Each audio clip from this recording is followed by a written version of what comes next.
Tonight, an unprecedented warning from the world's top intelligence agencies.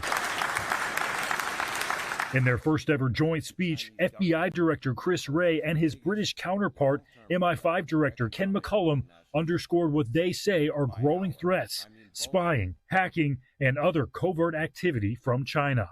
We consistently see that it's the Chinese government that poses the biggest long-term threat to our economic and national security. The widespread Western assumption that growing prosperity within China and increasing connectivity with the West would automatically lead to greater political freedom has, I'm afraid, been shown to be plain wrong. As the U.S. heightens warnings about China, MI5 is now saying its efforts to investigate China's intelligence activities have grown sevenfold since just 2018. Plus, the intelligence agencies saying China is making moves to protect its own economy on another front, to guard against possible future financial sanctions from the West. After Russia invaded Ukraine, sanctions have cost billions of dollars globally. But even more Western businesses have deep roots in China.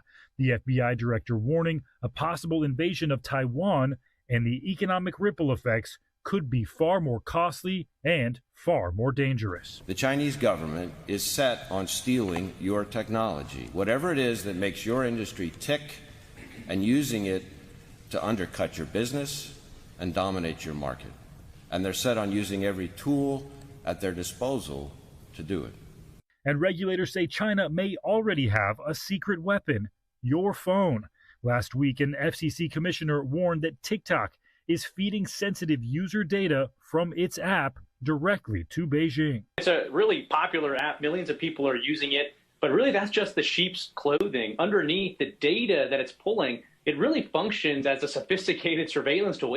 He demanded in a letter to Apple and Google that they stop offering the massively popular video app altogether. So far, neither has pulled the app. You might think you know what's going on, but the information these guys are privy to is chilling. It's also an attack on democracy. And there is one threat that alarms our Five Eyes partners more than any other. Which state actor is the key threat to democracy in Australia and amongst the Five Eyes partners? If we had to focus on one, the Chinese Communist Party, no doubt. Your boss, the FBI director, has called China the greatest long-term threat in respect of American interests, thanks to its spying and foreign interference. Does that same description apply equally to Australia? I think it applies everywhere. The scope and scale of the illicit and illegal activities that the CCP is engaged in, is the volume of that is just, it's incredible. Deputy Director Abate's attack on the Chinese government doesn't stop there. It poses a grave danger to each of our countries, our way of life, our democracies, and the freedoms that we value so much. I think you are potentially China's #1 enemy. Beijing is seeking his arrest. A controversial Chinese billionaire He is charged with fraud and money laundering. The charges he's facing are very serious. Some say he's a villain. Or could he be a victim? Let's delve deeper to uncover the truth. Who is Miles Kwok?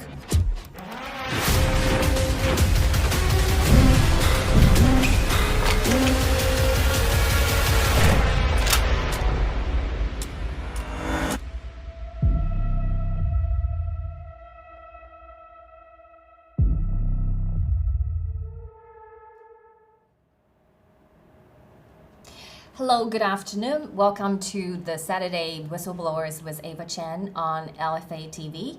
And I wanted to thank you for everyone has been waiting. Sorry, we running a little bit late because you can tell that I'm in a completely different setting. I'm sitting right here at the tiptoe of Manhattan and looking over the Statue of Liberty. The goddess that we, the Chinese, wanted to bring back to China. So welcome. I just want to say hello to Lara Veit, So thank you so much for reminding everyone, saying that, making sure you watch the Miles trial hosted by Ava, as well as for the latest. Yes, if you can, please do supporting us on LFA TV every day from Monday to Friday from 3 to 4. Lots of information. I'm sure I will share some information with you today, and that may be a hook for you to basically wanting to follow this case throughout the trial proceeding. So, and I want to say hello to Susan K. Spencer and Bapalumbo 1958, Dab Pollum 2020, and Linda, I saw you as well, and C. Jade 824, and Salt Grames. So thank you everyone for being here. And again, we wanted to express gratitude for LFA TV platform and for Jeremy to provide us this platform to share the important information from the courthouse in Southern District of New York. So today, I actually have a number of guests. Actually, I have two. Initially, I have three, but plan got changed last minute. So we have two special guests today with me. And today we're going to spend lots of time talking about what we've learned in the first 3 days of Miles Guo's trial. And we're going to touch a little bit on the justice system as well. And I'm going to give you a contrast, a comparison with the Chinese CCP-controlled justice system and what the courts look like, and did that system compare what we have just experienced. That is why I have special guests today to share their experience firsthand with all of you. Because sometimes, as Americans born and raised in this country, you might take something for granted. And I want you to know, every single one of you, is how we appreciate the system, because we never had it. Okay, we lived in completely different system. So I want to give you that kind of a comparison so you can switch perspective when you evaluate and appreciate and take in the information that we're about to share with you throughout Miles Guo's trial for the next 7 weeks actually. So, and on top of it, I am going to share with some of the information shared in the official trial, because the third day of the trial that actually the trial officially started, because the first 2 days was jury selection. And then the third day, the defense team and also the prosecuting team made their opening statement. There are some very critical information we will share with you today. And we prepared some nice videos, and I cut it short just for easier digestion and easier to watch. So we will share with you as our discussion goes on throughout the show. So that's pretty much my plan for the show. And now I'm gonna introduce my special guest. And if you watched yesterday's Miles trial in the afternoon, you probably already saw him, and his name is Kevin. So let's bring him on the camera. Thank you. Okay, hi Kevin. Hey, nice to meet you again, and thanks for having me today. Yes, this is the first time you're sitting in no, that's not your first time, because you were doing the second day Miles trial. Okay, yeah. So how are you feeling today? Pretty good. Excited to talk about what the trial has what's happened in the past few days, and talk about how great the American justice system is. Yes, and I wanted to let everybody know that Kevin is a second generation of the fellow fighters that we refer, because my guests today are all second generations. The reason why we refer them as second generation is because they stumble upon whistleblower movement and became a follower because their parents. Could you share, maybe take a minute or two, just share your experience? How did you actually hear Miles Guo? Yeah, so I first heard about Miles Guo actually really pretty early on. I would say 2017. Oh, wow. When I first actually started whistleblowing, and it was from yourself or your parents? From my parents. So okay. I would always hear my mom, playing his videos, his whistleblowing on his broadcast, and the entire day basically. And I always, I didn't know who he was, and I didn't actually learn more about him until the COVID pandemic in 2020. And so my mom told me that COVID was a CCP bioweapon, right, as well as about the vaccines. And so I started looking into more to it, and I just applied common sense, and I found that there was just a lot of things that doesn't feel right. And so from that, I started getting more involved in the whistleblower movement in NFSC, and started attending more live events, and through that, here I am today.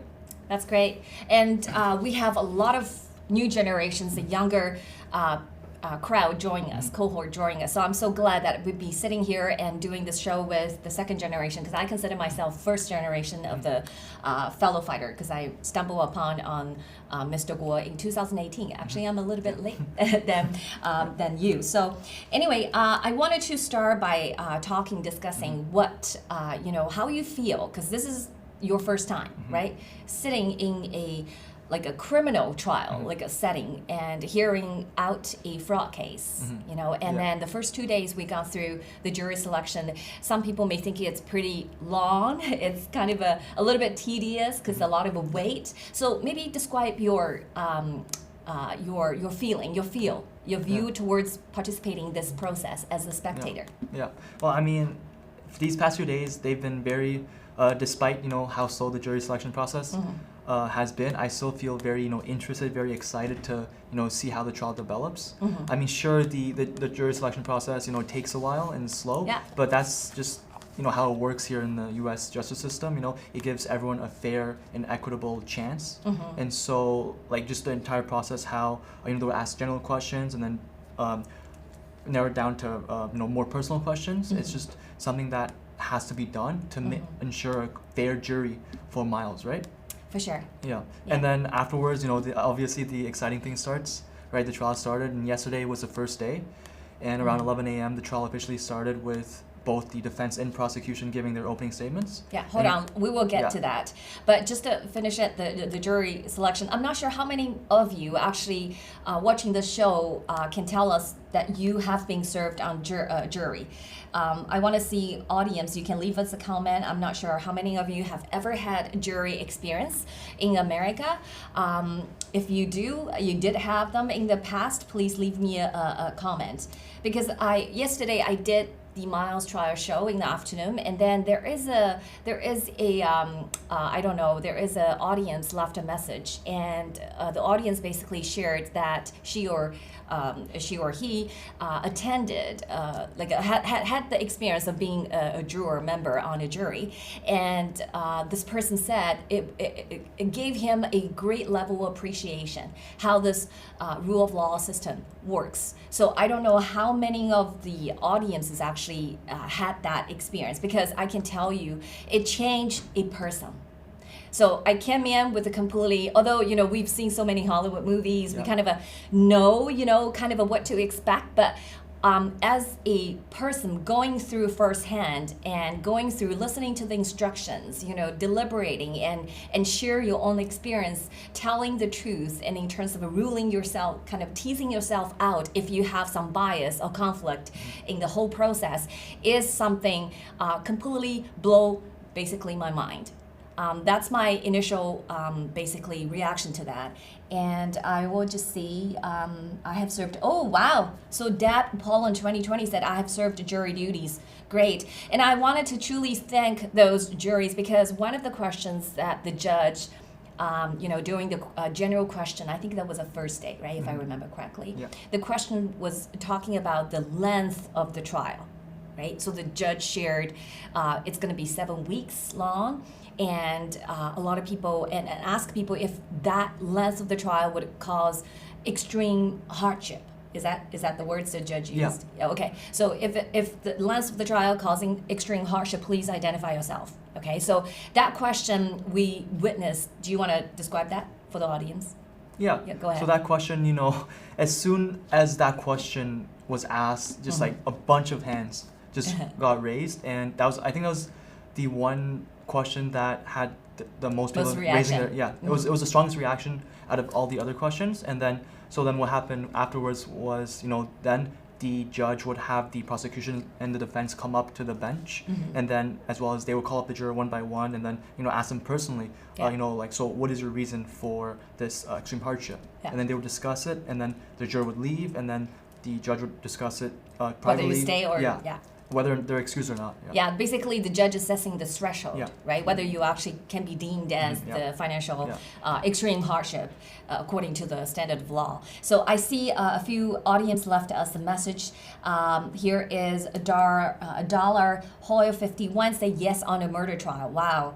And Bapalam, I was not on a jury, but have gone through the interview process a few times. Wow. So, you know, the reason why I bring that up is I wanted to appreciate all of those people that actually came in.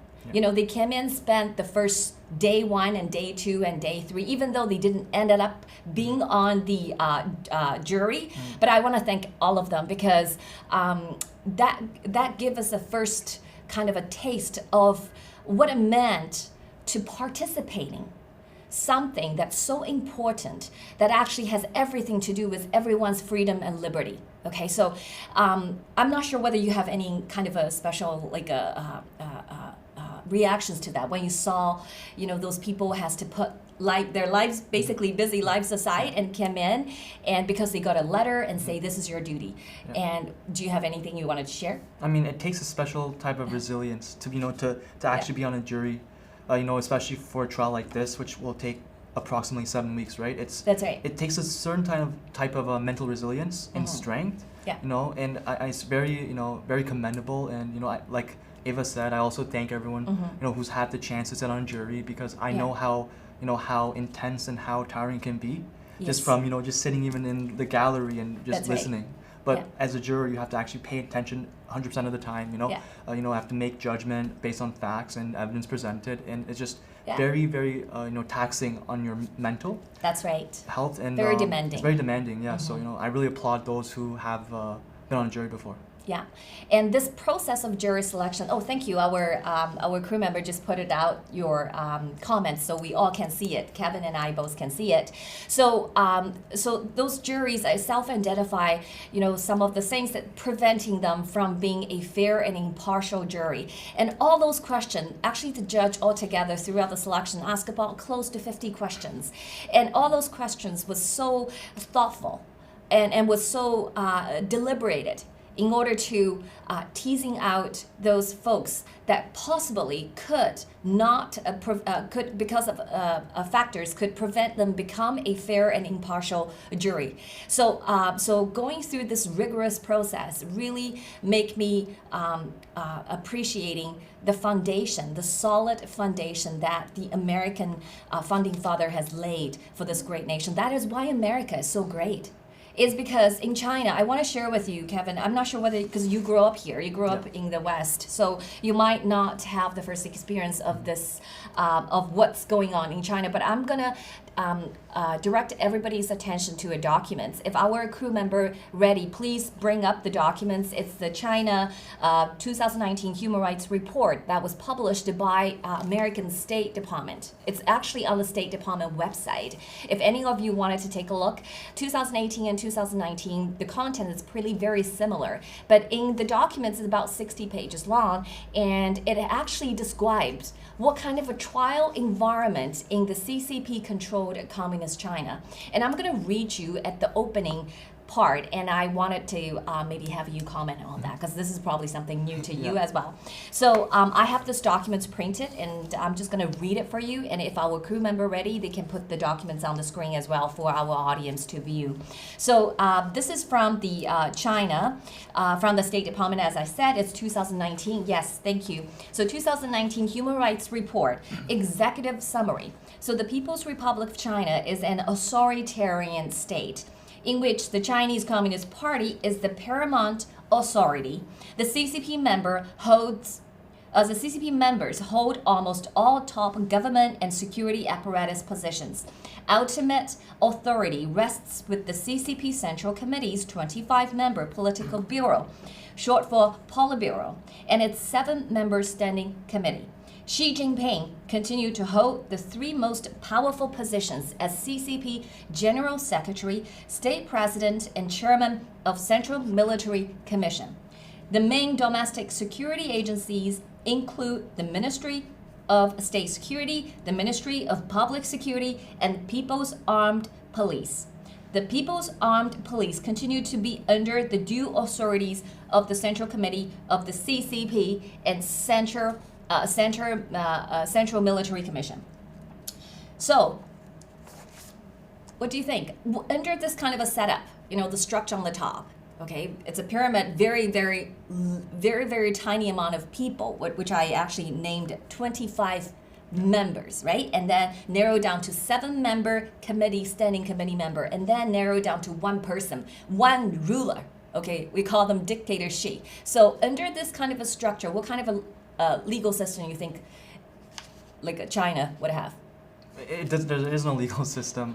I just from hearing that, there's like no legal system. It's just a show, like I said before. It's just a show put in place to fool, the commoners, right? Yeah. Like only one person decides everything, like a king, basically, a dictator, like you said. Yeah. It's like we gone back to like the medieval age or something, right?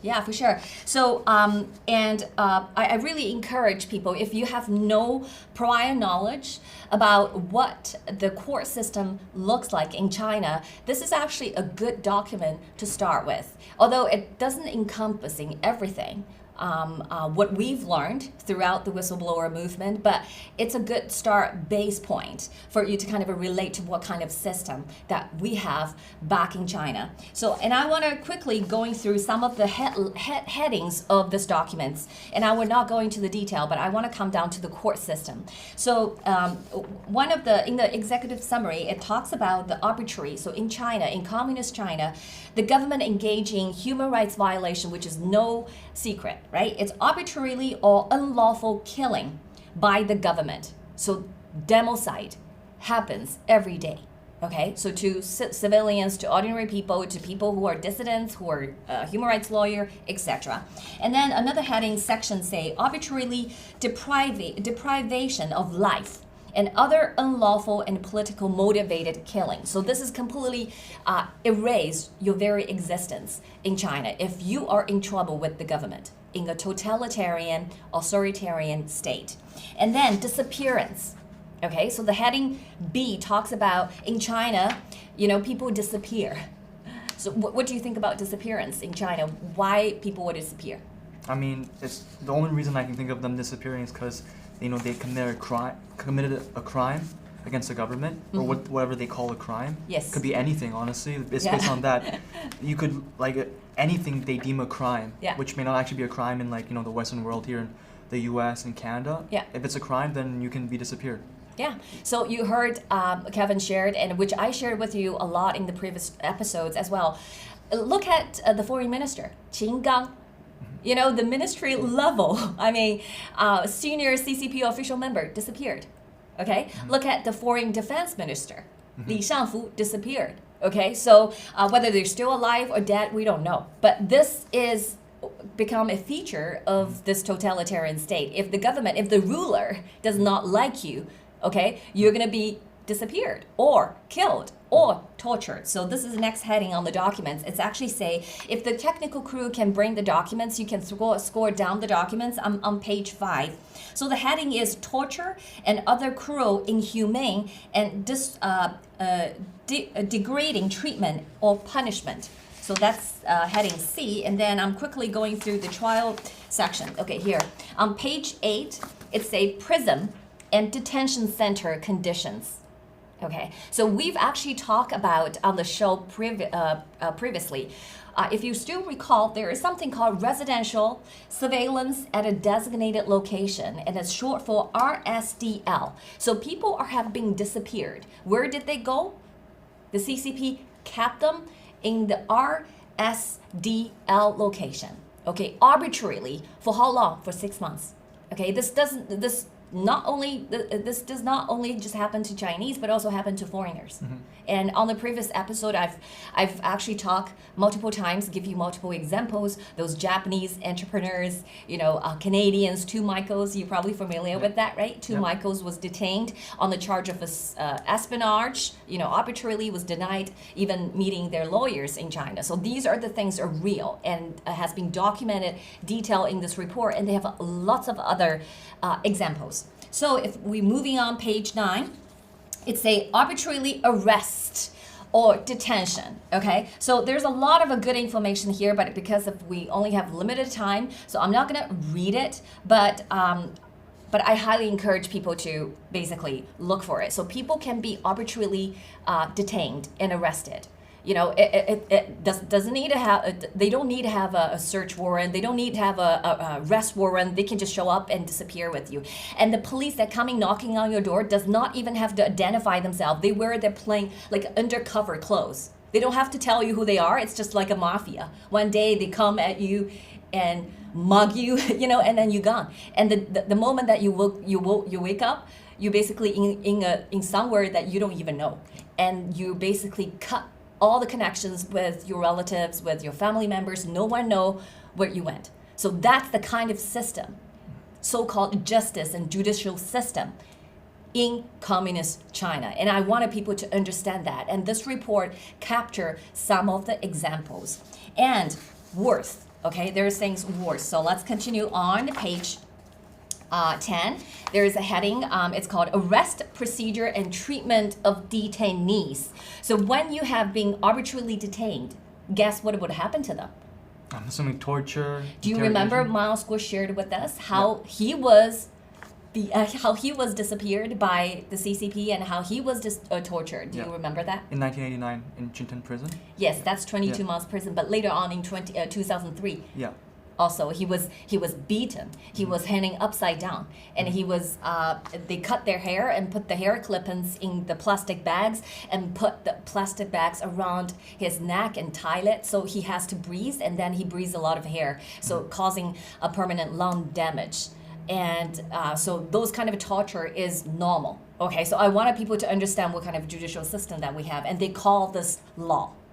Okay, and then if we going forward to page 11, and this is where they talk about the residential, page 11, the RSDL, the residential surveillance as designated location. So people in there, they don't allow you to sleep. Okay, the lights is on 24 hours, and so I highlighted the RSDL, so they talk about it. But then we quickly score down because this is a key part I wanted people to see, which is page 14.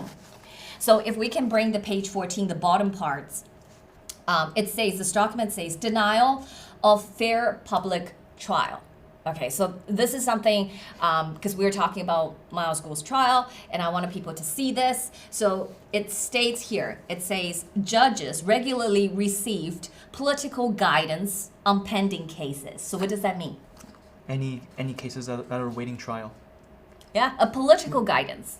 Okay, so in here, what we heard from the judges from the South District of New York, a Miles Guo case, she told us she is only a guidance. She only provide a guidance for the juror, for them to be the judge of the evidence.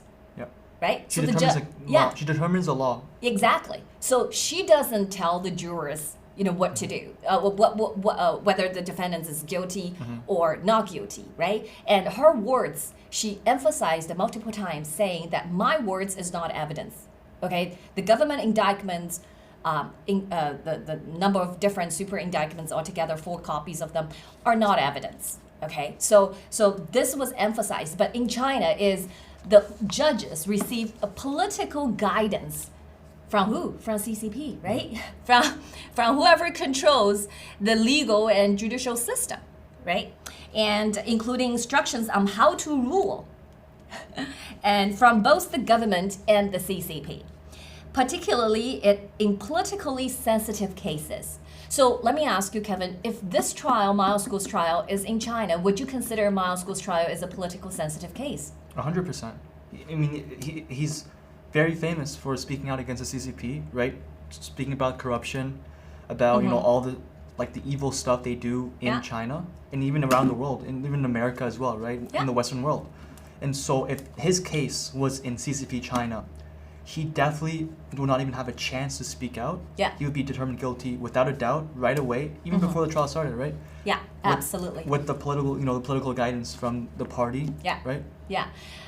Yes, absolutely. Thank you. So, and then keep going on and say the CCP Central Political and Legal Affairs Commissions has the authority to review and direct court operations at all levels of the judiciary. Okay, if you have been following my show, you know who was the head of the CCP Central Political Legal Affairs Commission. If you remember, it's not going to be a test. His name is Meng Jianzhu. If you still remember, this Meng guy controls Mekong River, controls the drug trafficking in that area. And he basically also is the co-owner behind Huobi cryptocurrency and the exchange, exchange, if you still recall. And he has an illegitimate son named Joe Lo, who stolen Malaysian people. Close to probably, I think the number is from, I saw different documents saying different number, but billions, from 4 billion to all the way 12 billions sovereign fund money from the 1MDB from Malaysia. It's basically Malaysian people's money, okay? And Joe Lo had also influenced peddling American politicians by making illegal campaign donations to President Obama. So these all have been showing in the case. And also, Joe Lo was the person that recruited recruited agents here for the CCP to repatriate, to deport Miles Guo back to China. So all of this are from previous shows. So all of link it together. So now from this documents, you also know that the CCP Central Political and Legal Affairs Commission is powerful, but whoever controls that commission is going to be a really, really big shot, because you don't want to mess up with that person because you can disappear very, very quickly. So, and all judiciary and their procuratory appointments require approval of the CCP organization department. Okay, so literally, they don't practice law. Yeah. They just follow the CCP's instructions. So everything is political. So, right? Yeah. So what does CCP's biggest nightmare is? What do all those CCP members, top CCP members, standing committee, afraid of? The one at the top. Yeah, they're afraid of somebody overthrowing them, yeah. Right? They're afraid of losing their power, right? Okay, so then page 15. I'm almost down here, but this is very important stuff. Page 15, the top say the corruption often influenced the court decisions, since safeguards against judicial corruption were vague, poorly enforced. Local governments appointed and paid local court judges, and as a result, often exerted influence over the rulings of those judges. So there's no fairness, there's no justice. The justice system in China is basically rigged from the very beginning, from the start of the trial to the end of the trial. It's just a show, right? As you said, it's just a performance. So a CCP-controlled committee decided the most major cases. Wow. The duty of trial and the appellate court judges was to craft a legal justification for the committee's decision. And courts are not authorized to rule on the constitutionality of legislation. So although we have a constitution, but the judges are told you are not allowed to basically citing and using the Constitution as a base to render a legal decision. What does that mean? You're just making stuff up. You're basing your ruling on, non-concrete evidence. That's a rule by law, right? Yeah. That's not a rule of law, right? So, and lawyers had a little or no opportunity to rely on constitutional claims in litigation. In March 2018, lawyers and others received central government instructions to avoid discussion of the constitutionality of constitutional amendments that remove term limits for the president and vice president, which is Xi Jinping, and at that time, the vice president is Wang Qishan, okay, and another CCP top kleptocrats that I mentioned on the show multiple times. So this just gives you a sense of what we have in China. Now you would understand why we are so appreciating. Having learned this is, the judicial process, judicial system in China, what would you say to American audience about American justice system? I mean, even though I grew up here in the West, I never actually experienced the CCP's political and legal system. I can still, I'm very grateful, very appreciative of having given the chance to experience this entire trial, or this trial so far, seeing the entire jury selection process to the first two witnesses yesterday. Yeah. Just shows, how fair and how equitable the the justice system is here, despite being slow and slow and tedious. But it's something that must be done for the rule of law. It's required, and it's one of the great things about America. And I think a lot of people just take it for granted, right? Have grown up here, not having seen or experienced a trial or going through a jury selection process. But it's something that I think at least everyone should experience a trial at least once in a lifetime, just to fully appreciate it. Absolutely, because you see the connection. Because people here, I think they truly see the connection. So we all have to care. We all have to care another human being's freedom and their life, right? If we don't care, if we don't see the connection, everybody don't want to be a jury, then we leave that decision to the judge, to the government.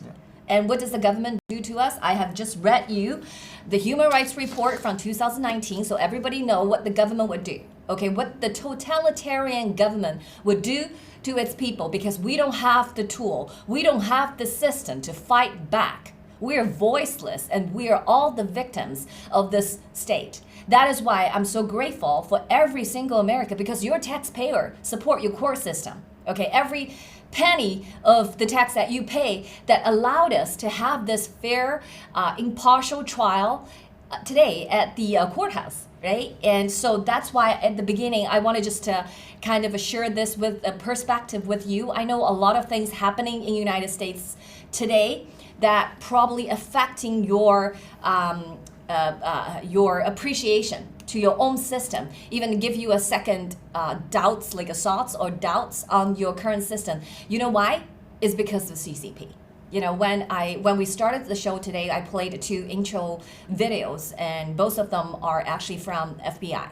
You heard the first videos as 2022 was MI5 and FBI, both countries' directors talking about the threat from the CCP, either hacking or surveillance or those kind of spying, those kind of thing. And then 2023, again, the 5 eyes, right? Not just the 2 nations, 5 nations coming from the Western democracies came together in May and discussed the threat. The common enemy of the free democracies is the Chinese Communist Party, and the scary part is they are everywhere. Okay, so that is why I think for every American that who has not heard Miles Guo before, I'm hoping this show would give you a reason to pay attention to this trial. It's because although the CCP is not on trial, but we felt through the very first day of the trial, we felt that the CCP is in the courtroom. The reason why I said that is because everything we shared, whether it's the prosecutor team or whether it's the defense team, there's a lot of things we're talking about is about how CCP actually attacked Miles Guo. Okay, and what did Miles Guo and NFSC and whistleblower movement that he started in 2017 did to counteract, to survive, okay, in the United States and in other free countries. So I think it's very important, because if we have the common enemy, you at least wanted to learn the tactics of the enemies attacking dissidents, because if you do not pay attention, it will happen to you. Okay, so we're fighting it together to hopefully we can keep the great system that you have and to restore it to the former glory and restore everybody's confidence. So what you say about what I just shared? I 100% agree with you. Could not have said it better. The CCP has infiltrated many aspects of your daily life here in America.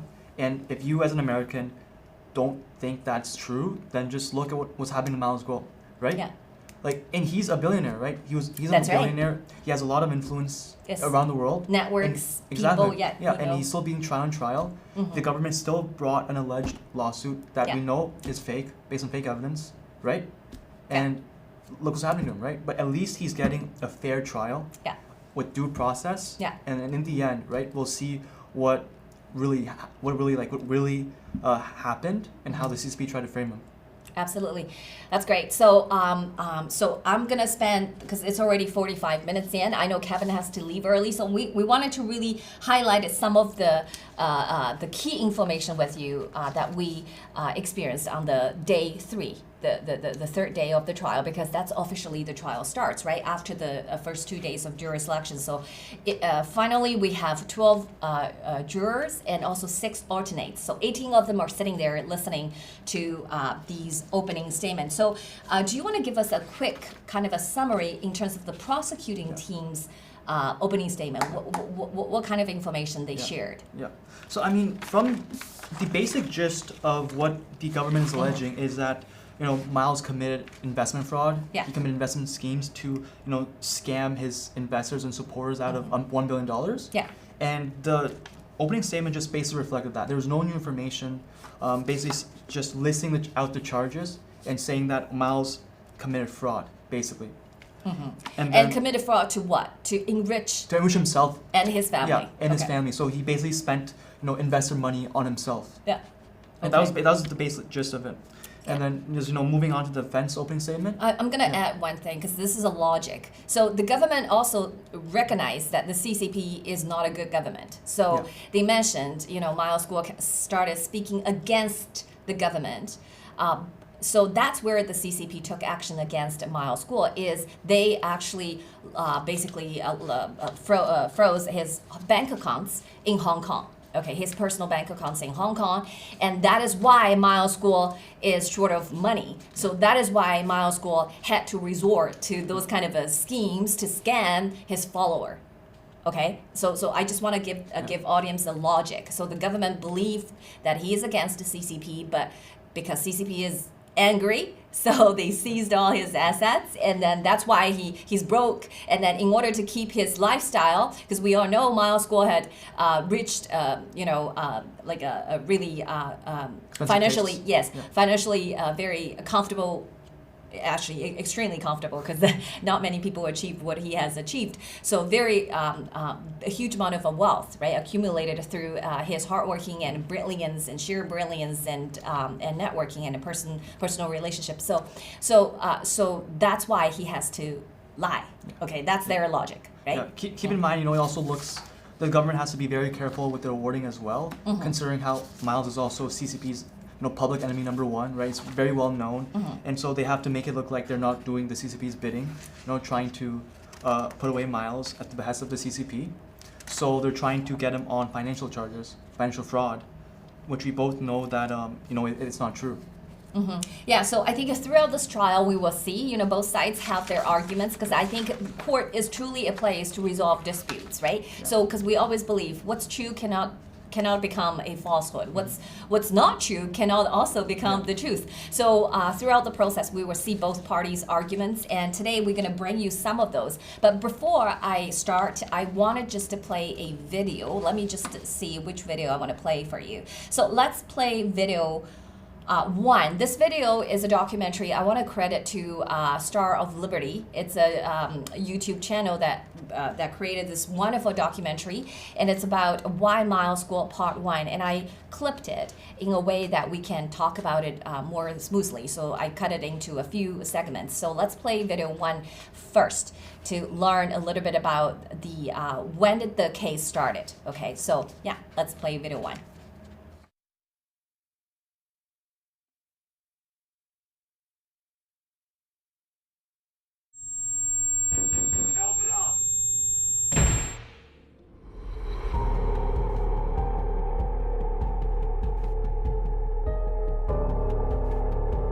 This is Guo Wengui. Guo is a self-proclaimed dissident from China. But he's now a wanted man in his homeland. The charges he's facing are very serious. He is charged with fraud and money laundering, and as CBS 2's Alicia Reed explains. Controversial Chinese billionaire. Beijing is seeking his arrest. Guo Wengui is also known as Miles Kwok. In the public eye, this name may be accused of being a criminal, but Miles also has tremendous support for his innocence. Free Miles Guo! How did a Chinese tycoon end up in a U.S. jail without bail? Why is he the eyesore of both the U.S. and Chinese governments? I think you are potentially China's #1 enemy. The government, not the people. Some say he's a hero, others a villain. Or could he be a victim, a designer, or a rapper?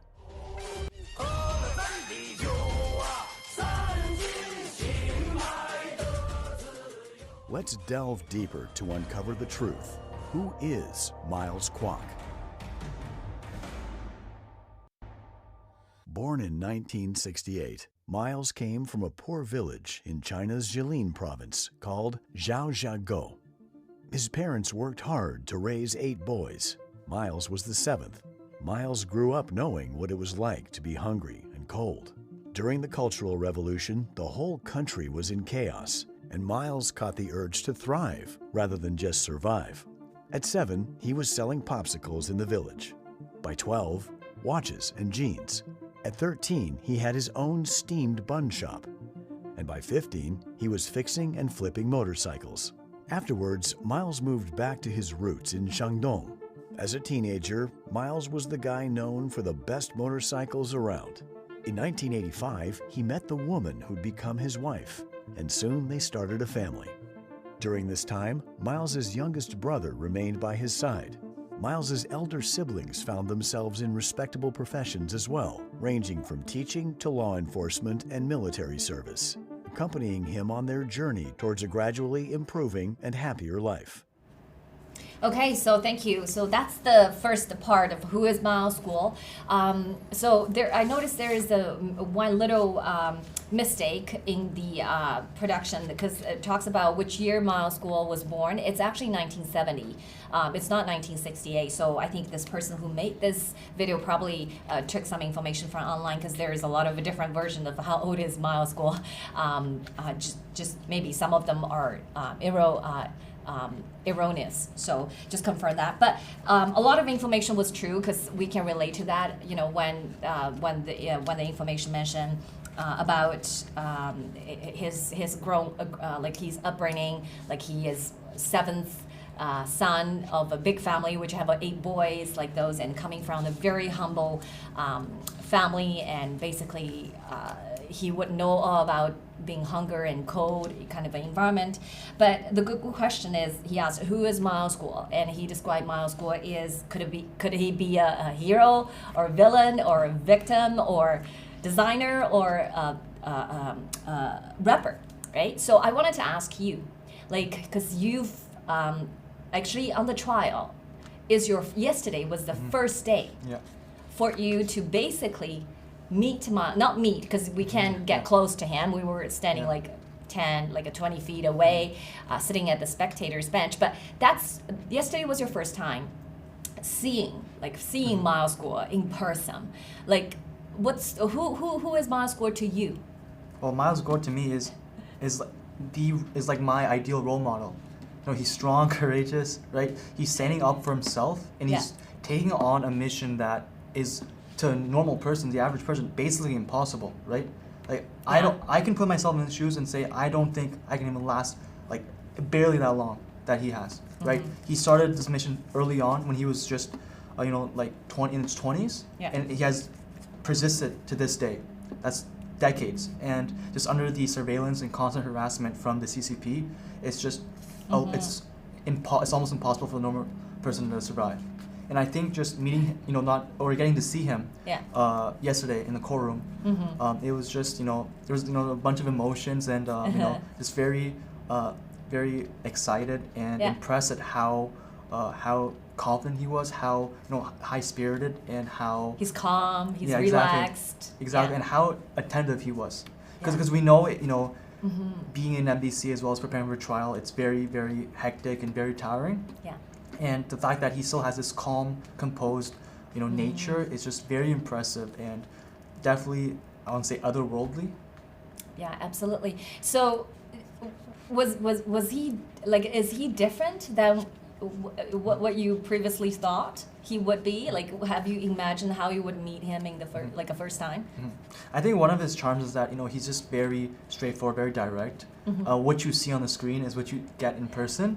He doesn't like try to hide anything or anything, so it's very genuine.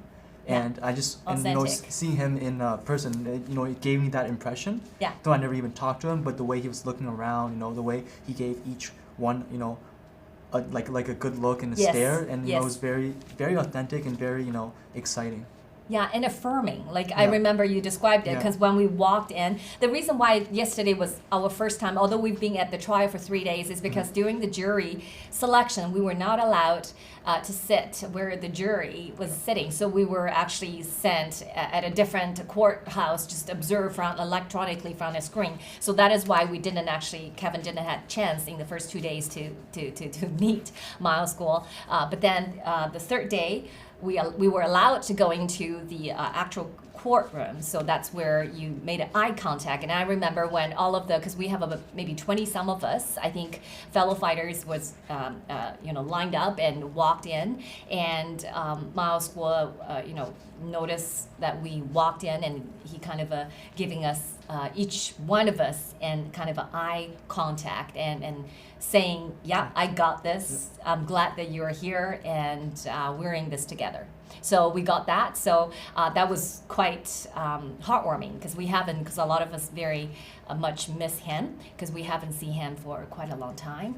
And especially for this is your first time, probably you would forever remember that because it's very, very special. Not so often that you meet someone that you really want your role model in a setting like that. So anyway, so that gives you a little bit information about what was Miles Guo. And in the opening statement of the defense team, I think our side of the lawyer, Miles Guo's lawyer, mentioned about that. Could you tell us, share with the audience a little bit about the lawyer saying who is Miles Guo? Yeah, I mean, the important thing to remember in this entire trial is the circumstances of Miles, right? Who is Miles Guo? Yeah. He is CCP's public enemy #1. That's right. And in order for the jury to see that, you have to learn Miles's life story and how he came to have created this movement and how he came to have this many supporters. And so the defense's opening statement was very well done. It was very, thought it was very emotional. I even saw, Miles tearing up during some parts as well. I was too. Yeah. And a few others. Yeah, I saw them. And I think it was very, very thorough, very, heart tug. It really tugs at your heartstrings. It talked about, like you just saw in the video, talked about how he grew up with a family of 8 brothers, how he came up from rags to riches, and basically, then the entire gist became how Miles had, constant harassment, constant surveillance from the CCP, and so all the stuff, all the businesses he created to help the movement were real, legitimate businesses. That's what the defense is trying to argue, and that's what the prosecution... We'll get to the business side in a moment. I remember the defense team, the lawyer mentioned about Miles Guo's goal. Yeah. So this man has a goal. Okay, has a life goal. So what that goal? What is that goal? To take down the CCP and bring, freedom of speech, democracy, and rule of law to China.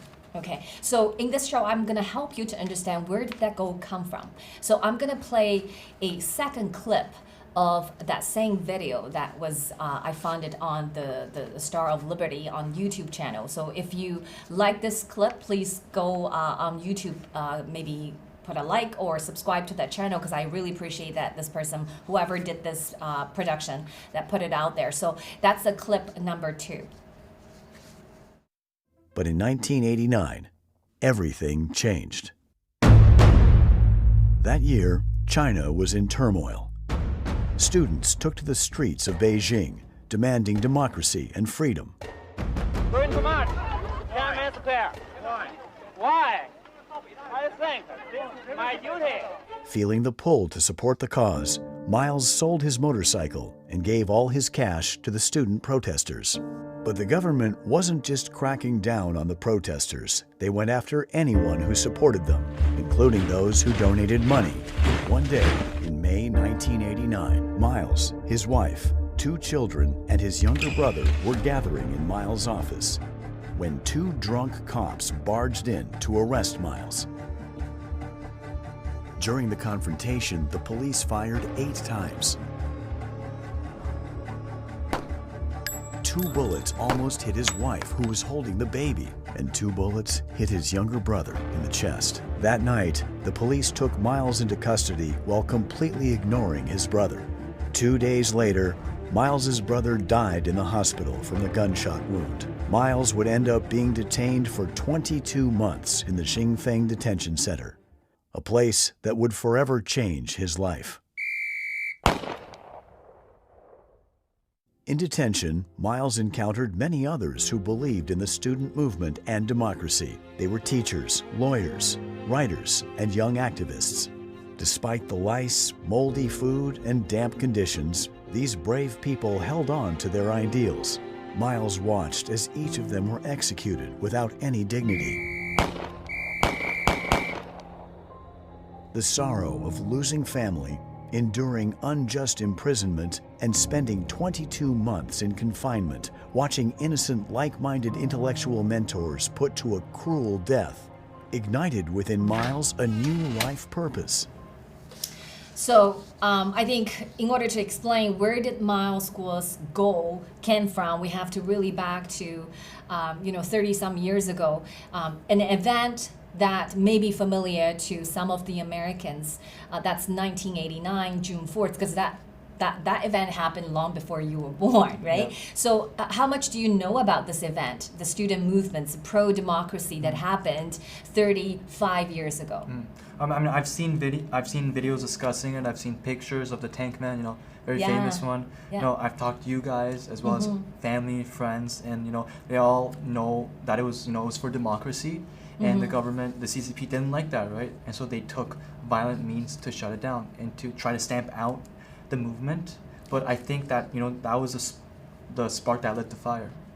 Absolutely. So, and you're the lucky ones because you live in a free country, right? So you can search on internet. But in China, people like your age, most of them do not aware of this events that ever happened because that's they live in CCP controlled censorship, right? So all of those history books are basically fiction stories, I guess, written by the CCP party members. So young people do not know what happened 35 years ago. They do not know there are younger students who sacrifice their lives for fighting an idea. That idea is to bring freedom and democracy and one person, one vote system back to China. And that's why we're here today. That's why Miles Guo started this movement. And it started in 2017 called Whistleblower Movement. So could you share with us on the defense team opening statement, how did the lawyer describe the movement?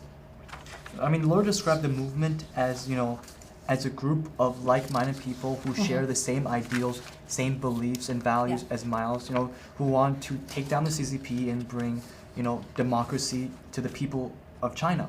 Because they deserve, they deserve rule of law, they deserve freedom of speech, they deserve to say what's on their mind without, fearing for their life and their safety, right? Absolutely.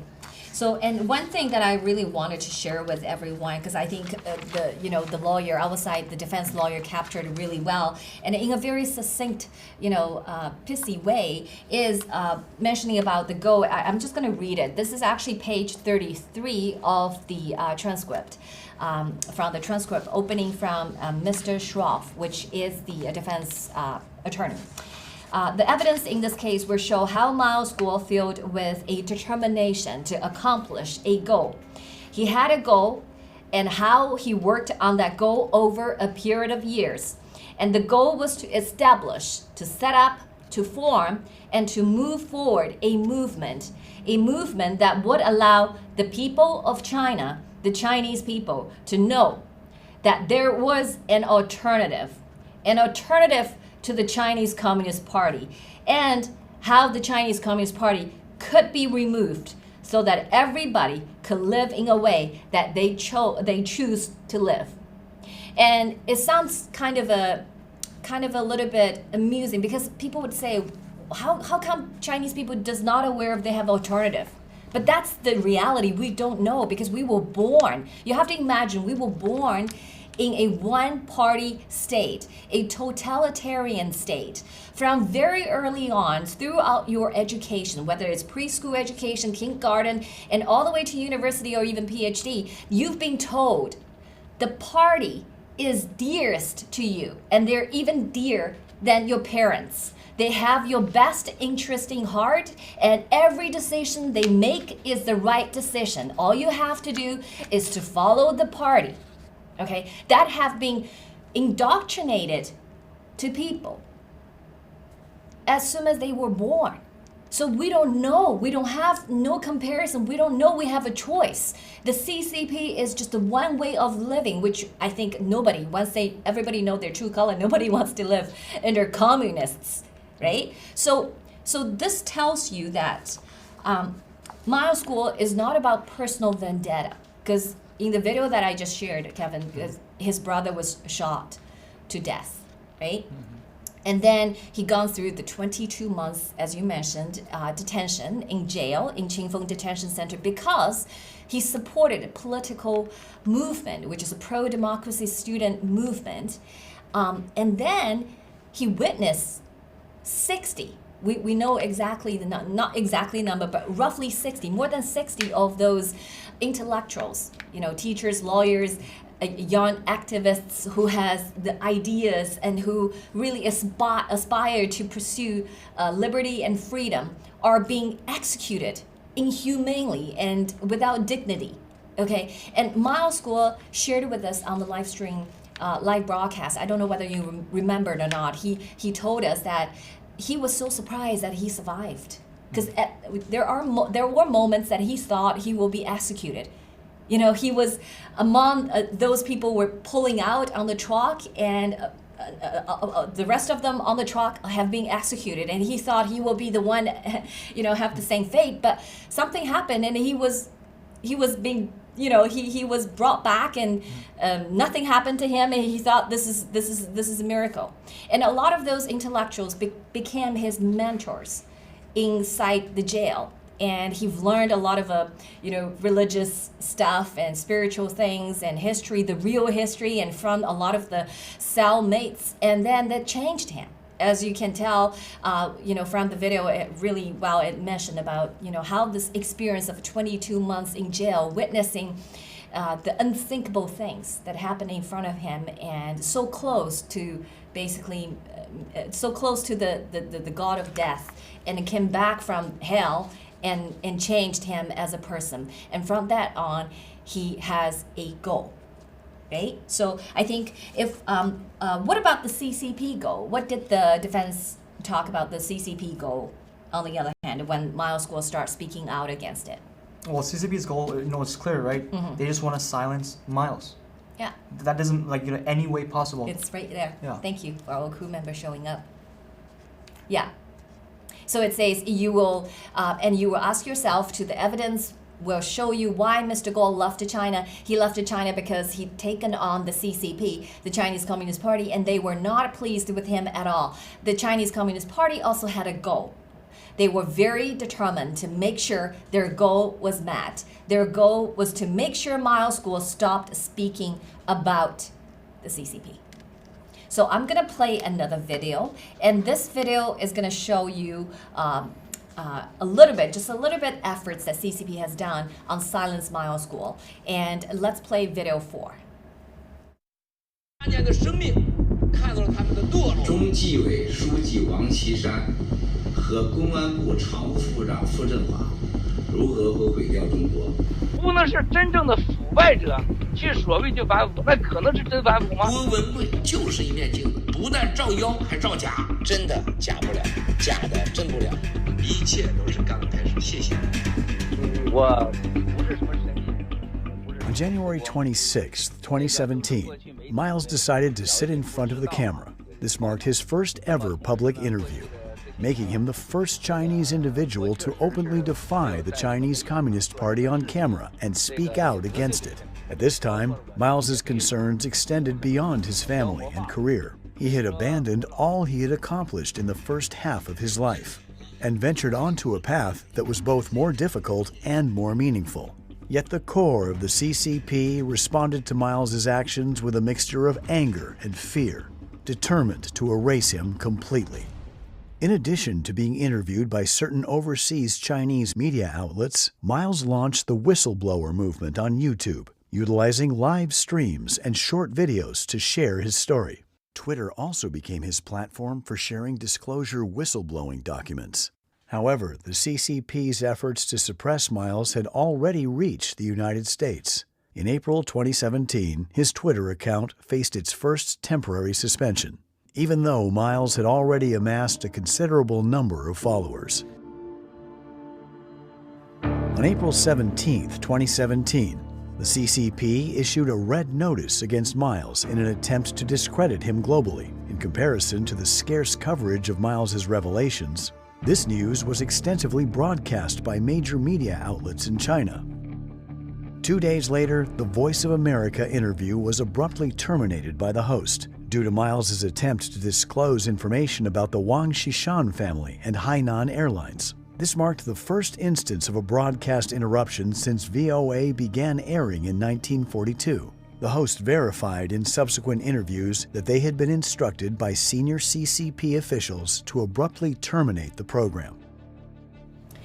Okay, so some of you are probably familiar with some information mentioned in that video, as I shared with a lot of you previously regarding the 419 and the red notice. But if we can bring the page 34 of the opening statement, I want to show you one sentence. And this is actually give everybody another reason to basically follow the show that's going to be on Monday to Friday at Miles Trial at from 3 p.m. to 4 p.m. on LFA TV every day. So it says here on page 34, a little bit lower than the CCP goal, if we can bring that documents back.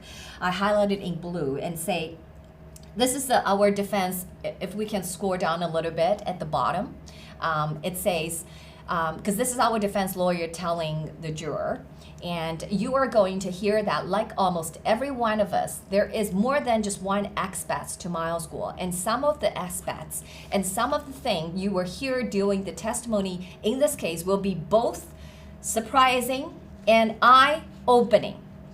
Okay, so a lot of the things we are actually eager to hear, because we not necessarily know everything, because Miles Guo did more than 5,000 hours of live broadcast, but doesn't mean that we retain all of the information, and doesn't mean that he shared all of some of the personal more kind of related to how his family that was endured those persecutions. So we're very, very eager to hear those things throughout the trial. So as we receive those information, and we will share with audiences on time on daily show. So I want everybody to start, follow us on that show for daily show. So let's keep on going, because I have a next page, and I wanted to talk about the page 35 and a little bit if you go a little bit down to the bottom. And so this is the our lawyer says you will learn and you will have chances that shows you that once Mr. Guo got to New York, instead of focusing on all the negatives that were before him and all the hurdles he had to face, what he did is he started to continue over time to speak out against the Chinese Communist Party. And that is what he did all the time, all day long. That was his goal, to get the story out. And repeatedly he said, you were hearing throughout the trial that the people of China are not the Communist Party. This is so important, and we're so appreciative that this lawyer stressed it out here, is because this is throughout the whole movement. What Miles Guo did is to separate the Chinese people from this evil dictatorship regime, which is no more than 100 to 200 families. Okay, they are the law. They are above the law, and we are the slaves for them to rule over. So this is where changed everything from here. That's why I want to emphasize. That's why we always say, usually I start my show saying that CCP does not equal to China. CCP does not equal to the Chinese people. And matter of fact, most of us wanted to see the ending of the CCP. We want to bring the alternatives, which is the freedom and liberty and the one person, one vote system back to China. Okay, so this is why we're here. This is why Kevin is here. I'm here, and later on I have a second guest. She will be joining us shortly. And say that is what he wanted to tell the people that was here in the United States and the good thinking people that he had to leave behind in China. So what is that he set out to do? He set out to start a movement and tell the truth about the CCP.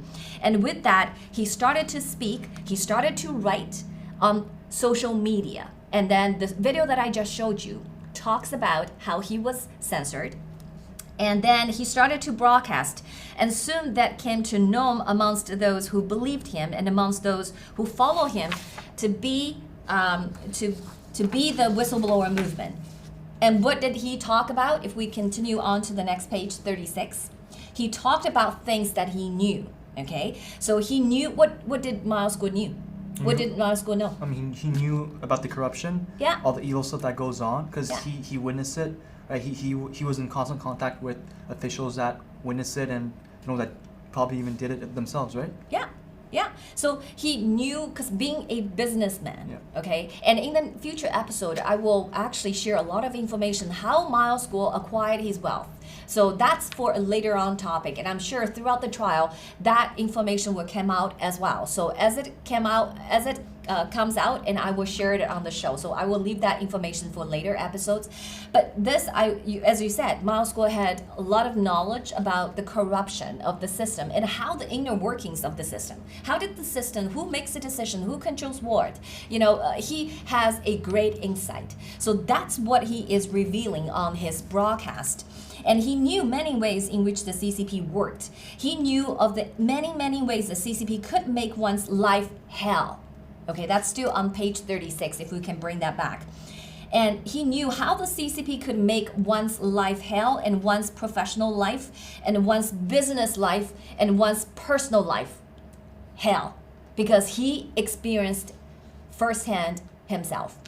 Okay, so but in order to show that he has a great insight in terms of how the inner workings of the CCP, I'm going to play another video, and this video is video 5, because he laid out the solution that we, the Chinese people, can take out the CCP, and this is one of his key strategies. Let's play video 5.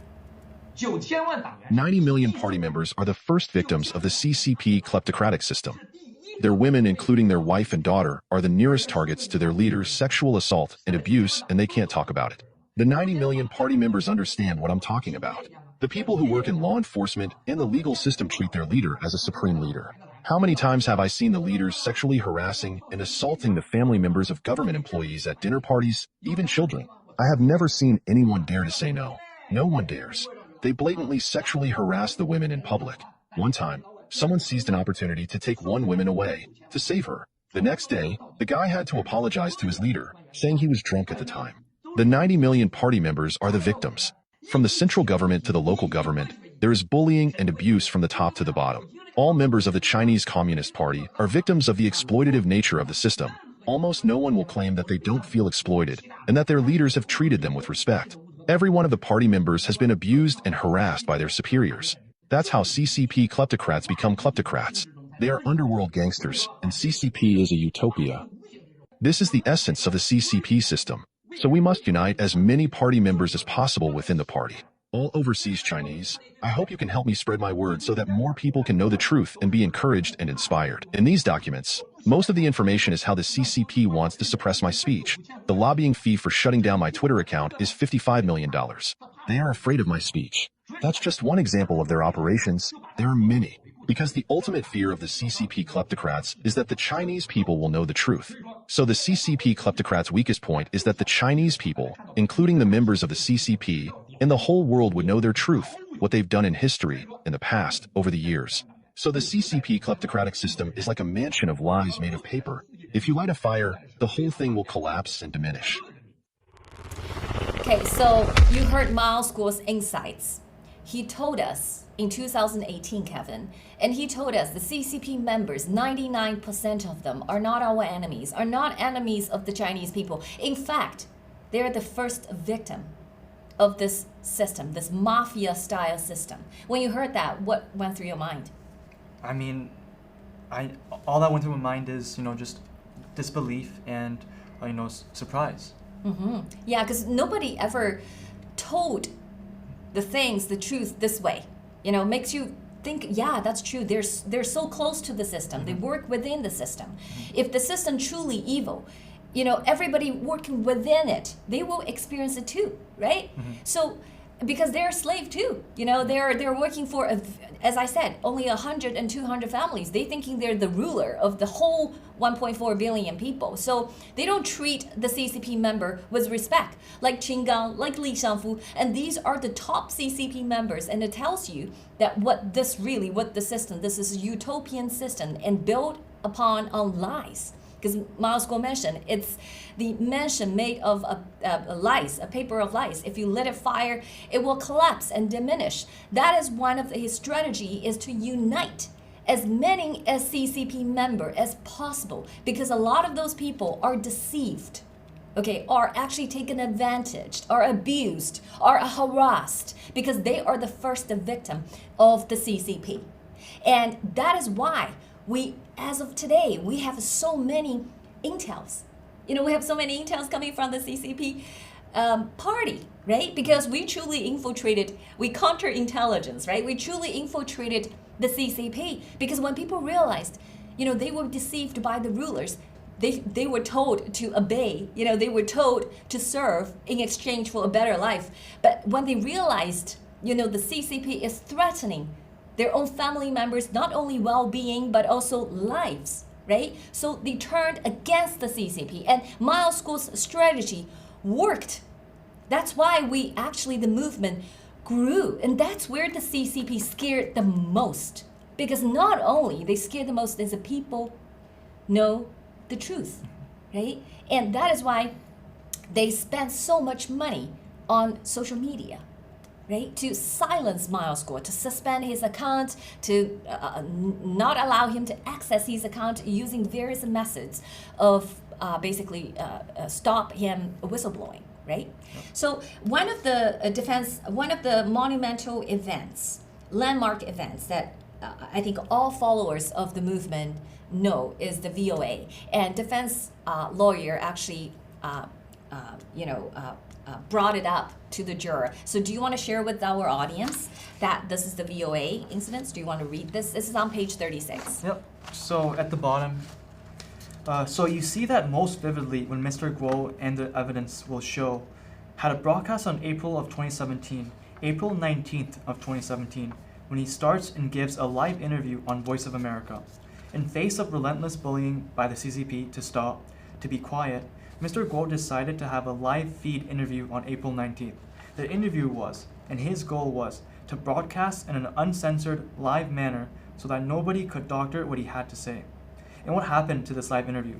While he's still speaking, in mid-speech, the feed is cut off, the line is cut off, and the interview is stopped. There is no warning, there's no notice. All of a sudden, all of the work he had put in to make sure this interview goes through is cut off. Yes, because CCP truly has a goal, because I highlighted in red on those documents, their goal is to do whatever it takes to stop Miles from whistleblowing, okay? And they resorted to basically pressure the public broadcaster, Voice of America, which is funded by American taxpayers' money, right? Yep. And that happened on April 19th, 2017. And not only, it doesn't stop there, then the red notice came, right? The red notice is calling Miles Guo is a fugitive. But I do wanted to share with you one example in terms of the length of the CCP took to sabotage this movement, okay, that Miles Guo started and built along the way. So in this indictment, as majority of you are aware, it's a fraud case, right? They accuse, as you said, the defense opening statement talking about 1 billion fraud that Miles Guo and his co-conspirators, okay, schemed to stolen their followers' money, okay, through 4 investments plans, which defense team calling it schemes. We're calling it enterprise, business, legitimate business. So these 4 are GTV, which is a social media platform and also app, where people can go live broadcast, on the go. And then the second one is, what's the second one? Farm loan program. And then the third one is G Club. It's a membership. And then the last one is a crypto exchange called Himalaya Exchange. So these are the 4 enterprises. So Miles Guo building this because he wants to enrich the Chinese people, right? Because Miles Guo always talk about where people's power comes from. The people power comes from 2 places. One is your financial freedom. If you don't have money, if you have to beg someone to keep your stomach full, then you don't have freedom, okay? And the second piece of important source of freedom is your faith. Okay, it's given by God, Okay, so that's why he have those enterprises. He use his talents and network and skills, become advisor of those 4 enterprises, and allowing people, like-minded people, to support this movement, right? So that's where we came in, right? I'm the investor. I'm one of the investors. So, but this example I'm going to give you is going to show that how CCP wanted to sabotage this entire movement because they're so afraid of the Chinese people or get it together. We're informed, like-minded people, and we really, really cherish our freedom and liberty. And when we get together, this is so powerful. Okay, so on page 38, if we can bring the documents again, on page 38, there's one example. So the defense team mentioned, at one point, the CCP is so determined to shut down any and every bank account that the CCP starts to send money into these accounts in names of people who are on the OFAC list. The OFAC list is a list set by the United States government that lists the names of people who have engaged in criminal conduct and are not allowed to use American banking system. The CCP used those names to send in money, triggered a reaction from the compliance people in the bank. The bank shuts down all of his accounts because the money being wired, they think, are in the name of known criminals on the OFAC list. When you heard this, what's your reaction?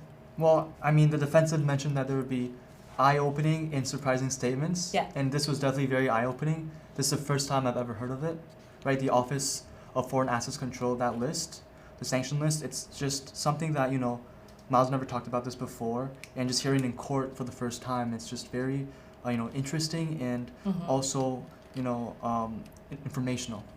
Yeah, for sure. So I didn't know, although I do know that there's a lot of difficulties because I was an investor of the GTV. So when we buy, a lot of fellow fighters encounter the same difficulties.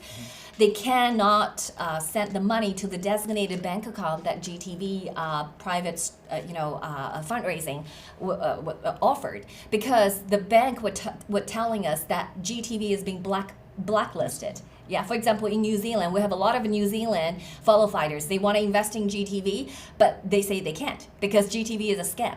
And even the government of New Zealand, the financial regulatory, I forgot the official name of it, but like the regular financial market, they actually send out warning on the government website saying that this is a scam. Okay, so that tells you how powerful the CCP is. Okay, so that's why they're everywhere. The CCP influence, their money, their spies, their networks, their surveillance is everywhere. So, but this, shared by the lawyer at the trial is really something. It's now officially on the records. I'm sure throughout the trial, our lawyer, the defense side, will provide evidence. We might even possibly see some names on the lists in terms of the bank accounts. So all those 4 enterprises experienced this or that difficulties.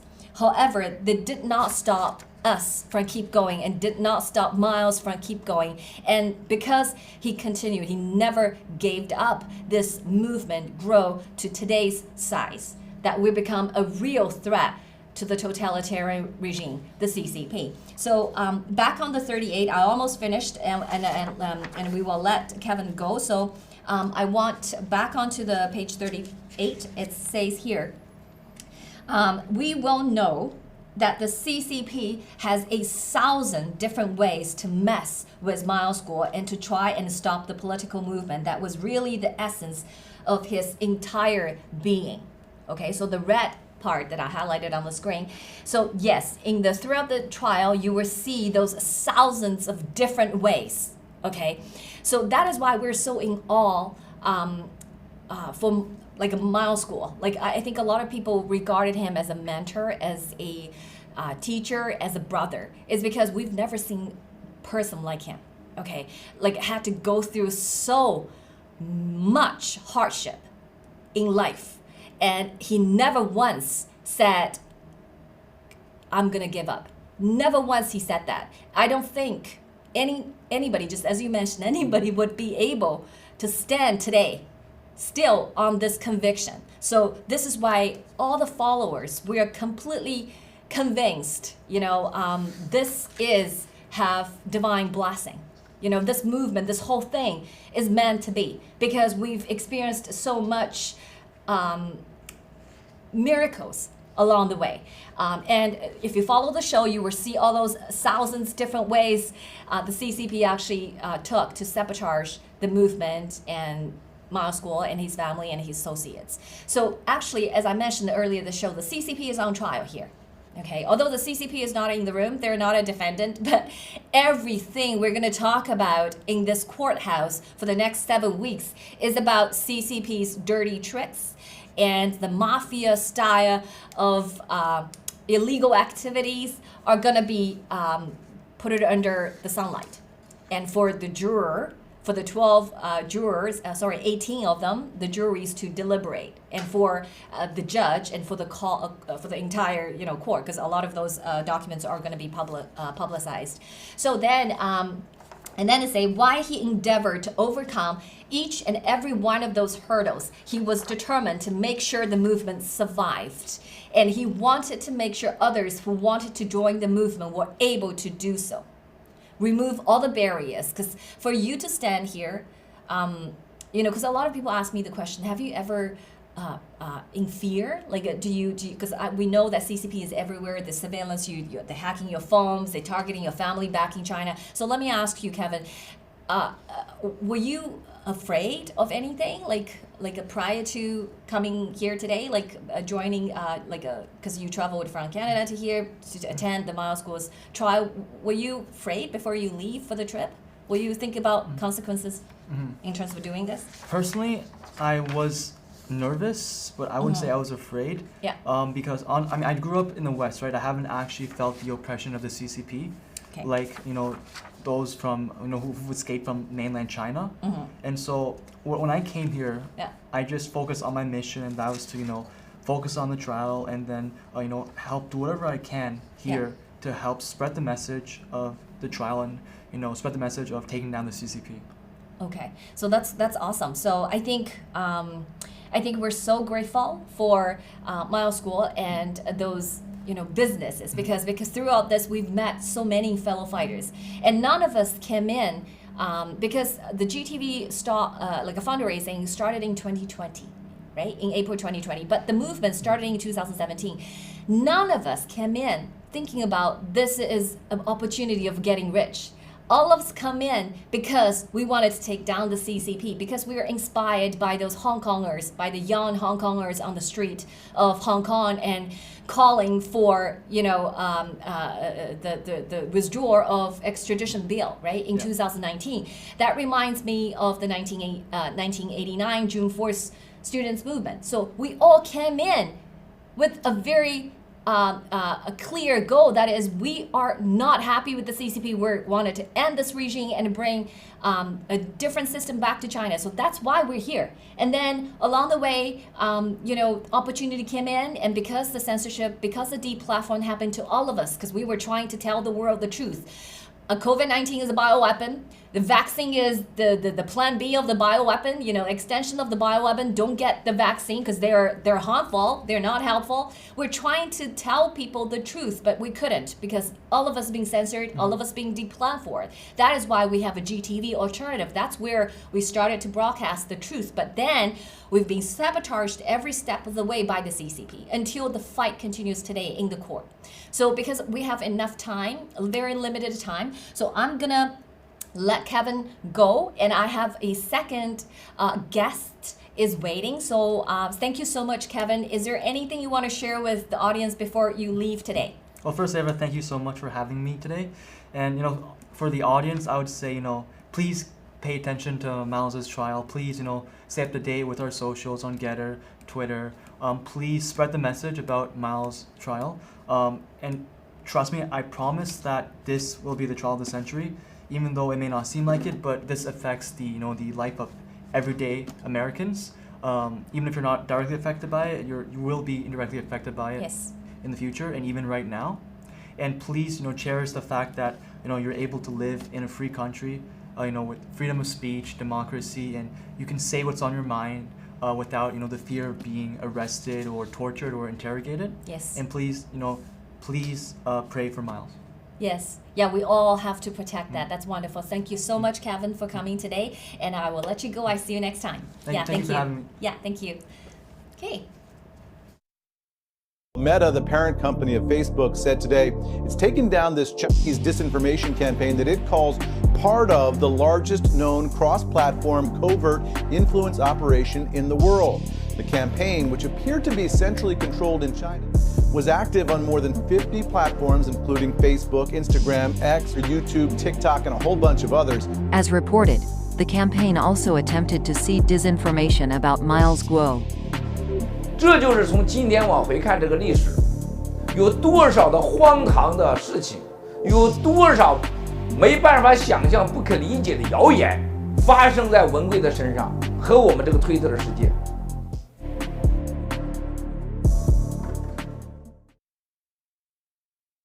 Tonight, an unprecedented warning from the world's top intelligence agencies.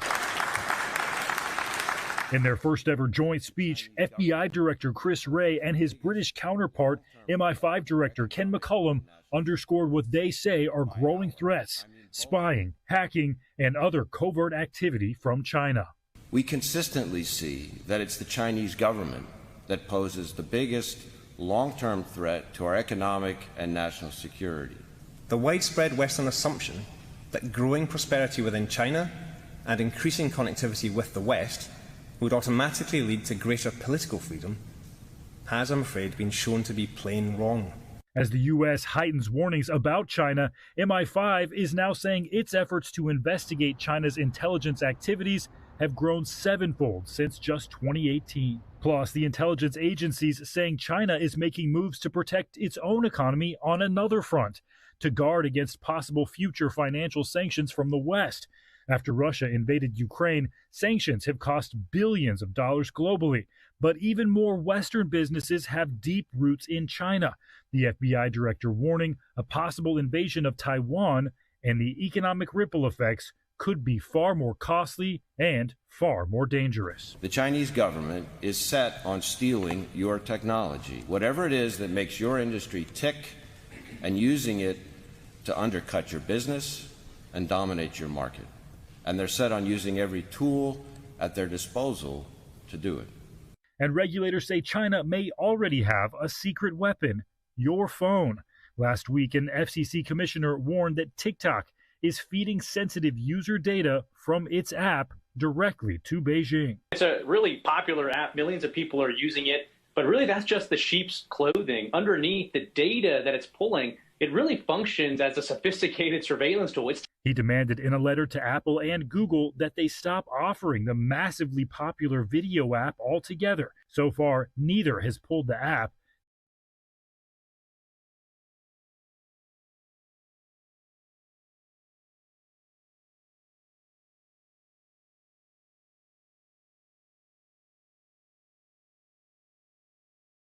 Say hello to our audience and briefly introduce yourself. Hello guys, I'm Rainy. This is the first time I'm on English show, so a bit nervous but excited to see you. Thank you so much, Rainy. And as I mentioned, both of my guests are actually second generation of the fellow fighters.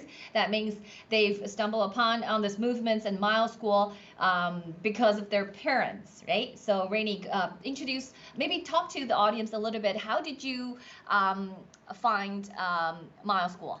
How did you joining the movement? I heard from my mom because why I joined whistleblower movement because when I left China, I was really young, so my understanding of the country comes mostly from my mom. So she always tells me how lucky we are to have left China earlier, and here at least I can drink clean water, safe food, and get a Western education because you can think for yourself, and no one force you to believe in certain things or force you to think a certain way. So you can express your own opinions safely, freely. My mom often talked about her experience with like one-child policy in her village. She was the only baby born the year she was born, because my grandma and my grandma suffer a lot. Because why? She's the only one. Because my grandma, if she go and do the abortion, she might die. And she was constantly being called. My grandma is constantly being called in for the reprimand, like while she was heavily pregnant, and sometimes she even had to hide. And also, one of my relatives was tracked all the way home by family planning officials when she was pregnant and her second child. If her family didn't have some local influence, she had been taken away and forced to have an abortion before she even got home. And a friend of my mom had an issue when she was getting a passport. The officials made a mistake and put the wrong birth year, making her legally younger by several years. And yet, it didn't seem to matter. The passport still worked, and nothing had happened. Like, all this really showed that the life under the Chinese Communist Party, like strict family planning policies, bureaucratic mistakes, and lack of personal freedom illustrate a society where government control can deeply affect individual lives. And in my mom's village, the harsh enforcement of the one-child policy caused a lot of suffering and fear. Family had to make heartbreaking decisions, and the relentless oversight from officials made personal freedom almost impossible. Like my friend's mom passport issues show another side of the system, like where bureaucratic mistakes go unchallenged, and the lack of accountability leads to the feeling of helplessness. Like all this highlights the society where freedom and personal rights are often compromised. It's a place where the government reach extends into most intimate part of the daily life, like from reproductive choice to the base right to accurate documentation. The contrast with the freedom I enjoy now, like thinking and speaking freely, couldn't be more stark. Understanding China through my mom's experience and the story around me fuels my desire to join the whistleblower movements. Yeah, and it's a call to action to expose this injustice and fight for the society where freedom, transparency, and human rights are respected. Yes. So thank you so much, Rainey. And I think we are your grandmother's story, and include your mom's generation. You know, we all lived through this. I'm the one-child policy as well. So my mom and parents, and through my own research, we can tell, like, you know, what life looks like living under a totalitarian state. And maybe in the future episode, I would talk more about the one-child policy and the brutality, just as you said. You know, those brutality of it, a lot of people certainly not aware of it, and maybe I will shed more lights on that in future episode. But thank you for sharing your family story with us. But the reason why you're today here, because I want the audience to know that Rainey is very young, but he is very courageous, but he is also very talented. So I'm gonna first show some of the drawings that Rainey did, because Rainey was with me and Kevin for the past 3 days at Miles' trial. So let's bring the PPT number, slide number 9. I want to share with the audiences what Rainey has done in the past 3 days. So Rainey, you were with us. You were actually focusing on drawing what we actually saw in the courthouse. So describe a little bit to me. This is the first picture you draw, right? What date is that? And how did you come up with the idea of drawing this way, from this angle? At a day, we are asked to go to another room because the main court is going to like select for those juries. So we go to like another room which we can look at the whole court in this angle. So I just want to give an overview and like the what I see to draw into the drawing to let others who is interested in this court will have a sight of like what's going on. Like, yeah. Okay. So where is Miles' school on this picture, on this drawing? At the middle left. Middle left. Oh, sorry. Don't switch. Let's still go back to the first picture. Slide 9. Yeah. Middle left. The one like turning his body. Okay, yeah. So if we can enlarge a little bit, so basically the second row, right? Yeah, that's Miles Guo with the glasses and suits. I think that day was the first day he was wearing a light gray, right? Light gray suits, and next to his defense lawyer. So that's Miles Guo, and he was basically tilted his body and facing judge, because the judge at that time was actually speaking at the head of the row. So that was the first day. How long did it take you to finish this drawing? I don't really remember and count how long lots I of took, time probably, but lots of hours till the night. Yeah, because I can tell the details. It's very detailed in terms of the room, the furnitures and the doors and the carpets, and even the spectator, the candidates for the jury members, and the lawyers, right? So the first row are actually the prosecuting team. So they have 7 individuals, and then the second is the defense team, and then marshals sitting behind the defense team. So, and this, what kind of a drawing is this? Is it watercolor? Like, what is this? It's a mixed media, like pen, watercolor, color pencil, and so on. Yeah, but at the end, I will take a photo of it and transfer to my iPad, like Procreate, and I will do some like little arrangements. Gotcha. Oh, gotcha. Okay, let's show the second picture, because that was this one. So how did you? Because you can't see Miles Guo from the front. So how did you draw this? Like, where did you get the inspiration? Like from our view, we only can see from the top. And I've been to the court like 2 times before the 22 May. So I've been like how the court the 3D view, how is it like all sides. I have a rough thinking about that. So I just like shift my view in my brain, like in front of the mouse, and just plan out those seats behind, like as we can see on the camera. So just an overview in my brain. I just draw it down. Okay, so very interesting, because as a defendant sitting in a trial on the very first day, but you probably wouldn't expecting to see someone like that facial expression, because I find that person is in a smiley face, very relaxed, very handsome, and so when you imagine how did that come to you? How did that image of Miles Guo came to you? So tell us a little bit about how you see Miles Guo, because you have been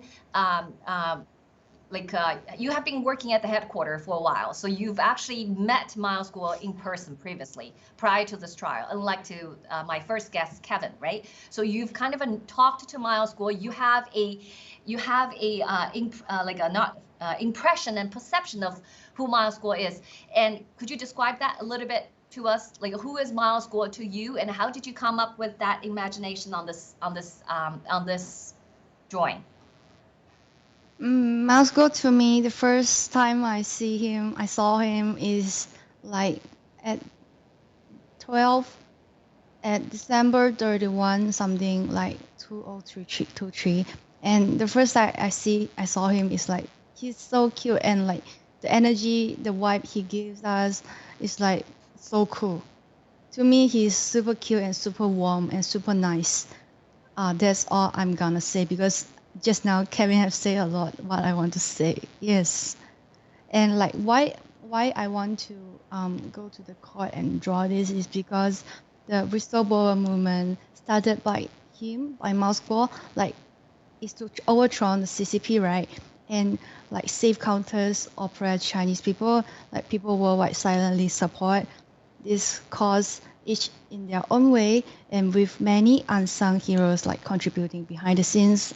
Need to thank them a lot, and I want to help too. So since I love drawing since young, I decided to like join. Although I didn't learn drawing, but it's just my hobbies. Like Miles Guo what happened to Miles Guo could happen to anyone, anywhere. So I hope all justice-loving, braving, and freedom-loving people can unite and overflow this evil CCP.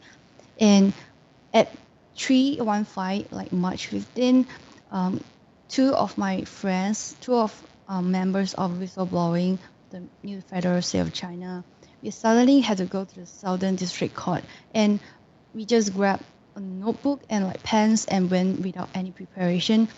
It was so last minute and I didn't have the time to get ready, so I decided to draw mouse in my notebook that day because I'm a non-linear way, and I tend to absorb information and memories through images. That's why I can give this angle, because I can give an overview of the 3D environment in the court from different directions. I've been like sitting at the back for 2 times, and moreover, this time I can get a chance to see in the camera view at the top, so I can get a more clearer view of the whole court. That's why I can give this side, and because since my friends and since the other like the new Federal State of China, the members, they have the chance and they are there to record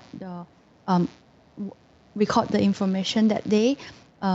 Then I think I'll be the one to draw it down, because we couldn't use electronic devices to take photo inside the courtroom, so drawing was the best way to record it. And the courtroom wasn't big enough for all of us from the new Federal State of China and everyone interested in this case. I thought if we don't have cameras, I'll use my pen and to capture this historic moment. Like this way, everyone can feel and like they are aware through my drawing and my friends' notes. Yeah. That's awesome. So I think your mom and your grandma will be truly proud of you. And I saw people leaving comments and saying amazing artist Rainey. So that's from Deb, Pollen 2020. So thank you. So I have to concur. Thank you. This is amazing. So I know you are thinking, because when you were in the courtroom, you were sitting in front of me, so I observed you. How focused are you? Because I can tell audience during this because two drawings on the first day is very, very tough, because the whole time Rainey was basically spent, because we were listening to the judges and people talking in the courtroom. Of course, lots of waiting for the first 2 days, but bending your head and focusing on the your sketchbook, the book that you brought and where you draw on, is really, really tiring at the end of the day. But I saw Rainey has been doing that for 3 days straight, and the outcome, the results of those drawings are so magnificent. And I think that portrait of Miles, from his eyes, we can tell that he has been waiting for this opportunity for 30 some years. Okay, so after he left the 22 months of jail, Qingfeng Detention Center, he had a whole new life purpose. And until today, he finally find a place that he can make his voice heard. And this time he's not alone, okay? And he's with thousands, hundreds, millions of people behind him. That's why Rainey had to record this historical moment. And I agree with you, this is indeed a historical moment. Yeah.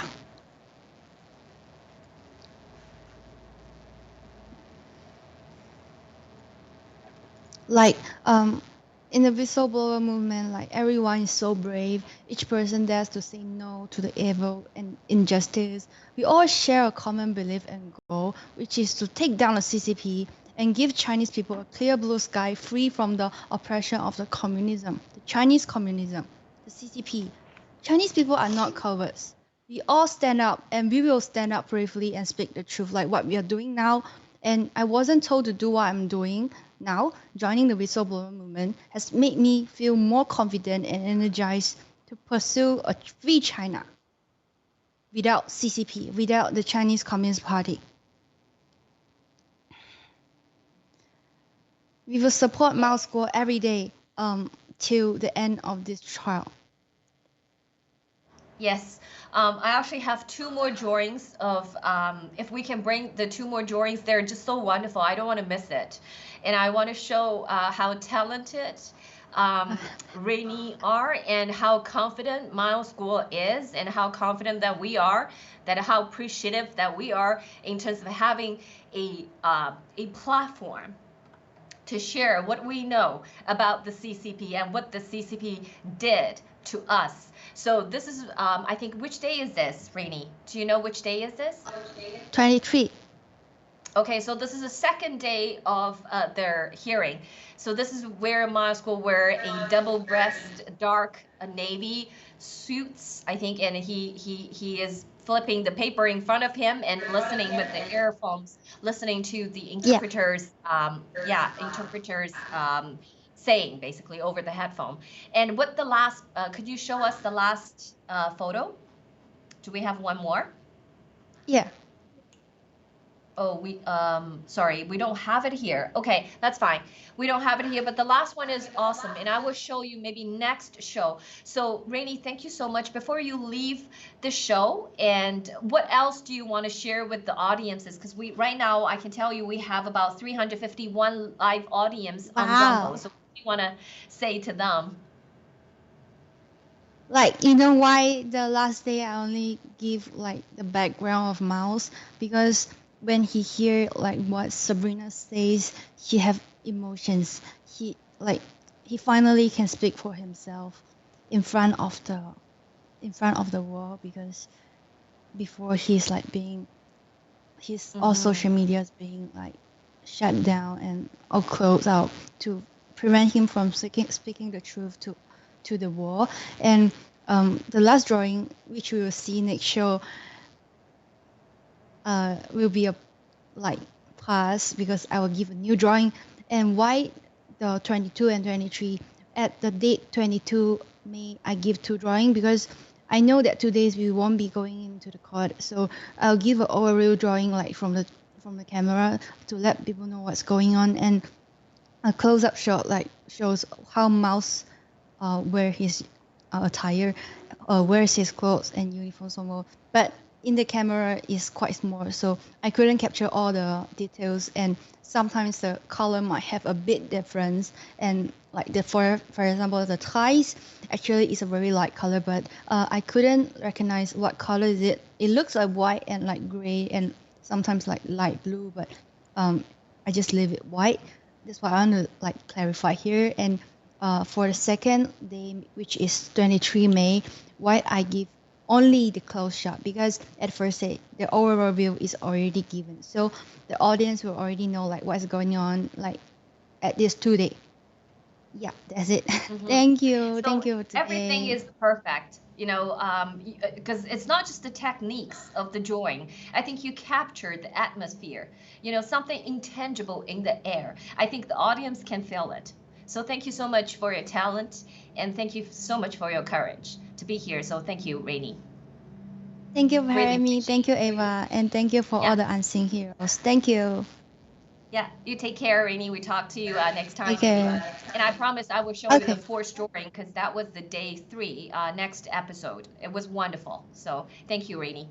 So we will back. Thank you, Ava. Thank you, everyone. Yeah, take care. So thank you for all audiences. And I wanted to finish the show with, I want to have one more video to play, because so many of us, you saw the second generation of the fellow fighters, and we have tons of them out there. I can't all bring them into the live broadcasting room, because we had a 3rd guest, but she was not feeling well. That's why she didn't make it to the show initially. She was she actually already here, but she couldn't make it because she wasn't feeling well. And I pray for her that she will feel better soon. But I wanted to share with you a video 6. This video tells you this is definitely not Miles Guo. He started a great movement, and the Chinese people has been awakened. So let's play video 6. Despite attempts to silence him, Miles's voice echoes, unaffected by the closure of social media accounts and rejection by mainstream journalism. Miles isn't fighting alone. He's supported by millions of Zhanyo, which means the fellow fighters, who have forged a formidable alliance. On June 4th, 2020, the anniversary of the Tiananmen Square incident, Miles embarked aboard the yacht Lady May to the mouth of the Hudson River with the Statue of Liberty in the backdrop. Here, they announced to the world the establishment of the new federal state of China. 我用鲜血，我们要在这个世界上用我的鲜血来捍卫我们追求的法治、自由、有尊严、有体面的中国。 This marked the realization of a long-held dream for every Zhanyo, the fellow fighters. They finally had their own alliance, the new federal state of China.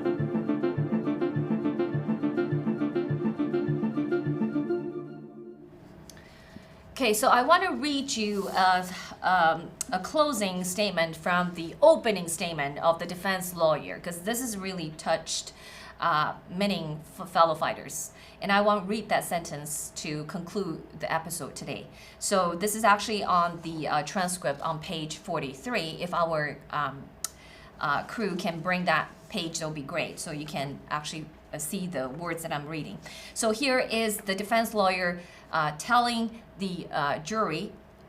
She said, so when the government lawyer asks you and tell you to believe that Mr. Guo defrauded the members of this movement, what the government is saying to you is that he intentionally misled supporters to steal money, the same money that they had given to the movement that he had devoted almost his entire life to, the movement for which he fled China, the movement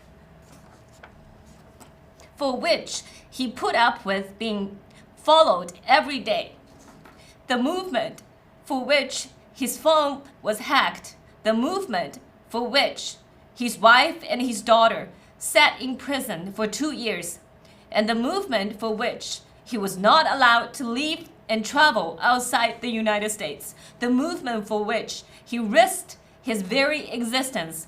That's what they are saying he set out to harm.